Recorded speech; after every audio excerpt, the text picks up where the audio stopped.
Hi everybody, welcome back to the Claremont Classic Garage. I've been thinking about this all week, and well, after the penalty that NASCAR handed down yesterday, it's time for me to give my 2 cents on the Elliot, Hamlin, and depending who you talk to, Keselowski incident at Charlotte on the weekend. Let's get started. So, we all saw it. We all kind of think we know what happened. Basically, on a restart, Hamlin was under Elliot. He lost grip, side grip, and I guess the car got a little free, and he slid up the track and squeezed Elliot. A couple of laps later, it happened again. This time, when he slid up and squeezed Elliot, he bounced off the wall. The next thing you saw was the two cars make contact, and Hamlin, like that, nose first into the fence, and then they had a big fracas. But anyway, after a couple of days, NASCAR decided that Elliot did that intentionally and gave him a 1-race suspension. Now, there's great controversy because there's a lot of guys that really love, fans. Sorry, political correct. There's a lot of fans that really love Chase Elliott and worship the ground he walks on. There's a lot of people also that are not very fond of Denny Hamlin and think he's this and think he's that, blah, blah, blah. Whatever. I, Kevin, your host, am impartial. I don't give a rat's ass every week who wins. I just want to sit down and watch a good race. I don't cheer for any of them. I don't love any of them. I don't hate any of them. Yes, there's some of them, if they manage to win a race. Last year, Eric Jones at the Southern 500. Yeah, baby, that was awesome. And the Dinger got one last year. That felt really good as just a racing fan. And there's some guys that maybe if they have a bad day, I don't feel so bad for them as maybe I would. But I'm not going around and wearing people's t-shirts and standing on my front porch going, number XX, everybody else sucks. None of that. So I'm going to give you an impartial breakdown of what I saw with my eyes, and I got 4 eyes. And my unique qualifications as a 14-year veteran stock car driver, although not at that level. Stock cars are stock cars. Don't matter how fast they're going. Anyway, let's get started. So here we go. I'm going to try and explain what I saw using some friends of mine here. We've got old Wendell Scott here, and he's going to play the part of Chase Elliott, mostly because this is the only one I have with wheels that steer, and that's going to be a very important part of this. Davey Allison here is going to be Denny Hamlin, and Bill Lawton in the Tasker Ford. Although it's a drag car, this happened when they were going straight, so handling shouldn't be an issue.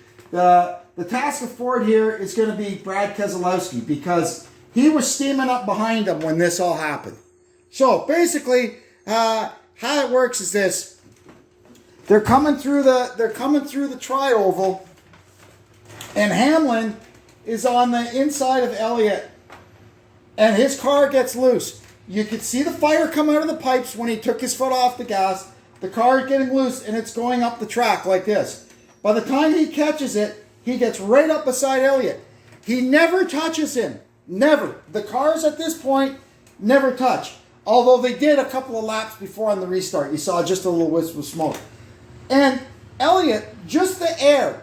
That's the peculiar thing with these new cars. NASCAR wanted the cars hard to drive, to put it back in the driver's hands. You have to do something because the cars are so equal. You need some way for the teams to be able to beat each other. So the cars are hard to drive. So the better drivers are going to make progress.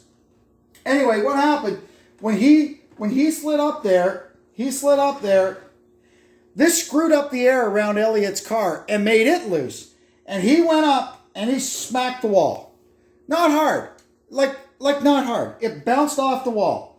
So now this guy's up here. They move away from the wall. And because that slowed them up a bit, Keselowski, who was steaming up behind him, He's here like this now. All right? And then suddenly the number 9 goes like this into the door of the 11, catches it. Pardon me. At about this same time, Keselowski makes contact with the back of Elliot. You could see from inside Keselowski's car, they had in-car camera of Keselowski. You could see the hood go like that when he hits him. Now, what happens here is Hamlin goes up like that, straight into the wall. Elliot tries to go down around him, but when Hamlin bounces off the wall, he catches Elliot right down the right side of the car. Keselowski got a piece of it too. Luckily, thankfully, this happened right in front of the entire field. Only these 3 cars were involved. How? I don't know. It's a miracle. Good driving on the part of the other drivers is all that saved us from a major, major pileup. Anyway, so here's what I wanted to explain. A lot of people say, oh, Elliot is, let's go with what Elliot said first. He came out of the infield care center and said, yeah, after you hit the wall, everything breaks and the car's undrivable. That's him trying to save his own butt, because after he came off the wall, the car was still driving straight at speed and then suddenly made a left-hand turn. I don't buy that for an instant. Anyway, and then the other thing you hear is, oh, well, bouncing off the wall slowed him down, and Keselowski hit him, which knocked him into Hamlin. Again, I have to call BS on that one. For the simple reason that we have something now that we never, ever had before, and that's the telemetry data from the race cars. It's out there. Anybody can look it up, anybody that knows how to access it. And so here's what would happen, okay? I've driven stock cars for a long time. Just, if that is the case, and that's what happened, when Keselowski hit him, and that knocked him around like that into Hamlin's door, you would see a correction, a turn to the right in Elliot's car. That's what you would see on the telemetry. You never see that. All you see is the car is going dead straight for just a split second after the impact, and then suddenly the wheels crank left. That's what you see on the telemetry. And that, I promise you, is the one smoking gun that NASCAR used in their investigation to find Chase Elliott guilty and suspend him for 1 race. That's pretty much about all you can deduce from this, as far as I'm concerned. In fact, I watched one replay that was kind of from the front, and you can actually see the black marks that the car left on the track. He cranked the wheels so hard.